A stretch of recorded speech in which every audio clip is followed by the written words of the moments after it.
അവൻ്റെ കണ്ണിൻ്റെ ഫീസ് അടിച്ചു പോയി. കർത്താവ് ശൗലിനോട് സംസാരിക്കുന്നത്, ശൗലേ ശൗലേ, നീ എന്നെ ഉപദ്രവിക്കുന്നത് എന്തെന്ന്. അതായത് സത്യസുവിശേഷം യഥാർത്ഥമായി പ്രസംഗിക്കുന്നവരെ, സത്യസുവിശേഷത്തിന് വേണ്ടി യഥാർത്ഥമായി നിൽക്കുന്നവർക്ക് വിരോധമായി ആരിറങ്ങി പുറപ്പെട്ടാലും, അത് എത്ര വലിയ ഉന്നത കുലജാതനായിരുന്നാലും, എത്ര വലിയ ശ്രേഷ്ഠ പദവിയിലിരിക്കുന്നവനായിരുന്നാലും, അവൻ പ്രവർത്തിക്കുന്നത് ക്രിസ്തുവിന് വിരോധമായിട്ടാണ്, കർത്താവിന് വിരോധമായിട്ടാണ്.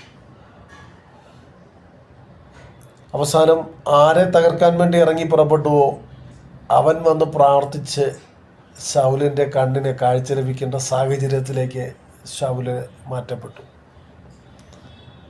അവൻ്റെ കണ്ണിൽ നിന്ന് ചിതമ്പൽ മാതിരി ഒന്ന് നിലത്തു വീണു. പ്രാർത്ഥിച്ചു. അനന്യാസ് എന്ന പ്രവാചകൻ വന്ന് പ്രാർത്ഥിച്ചു.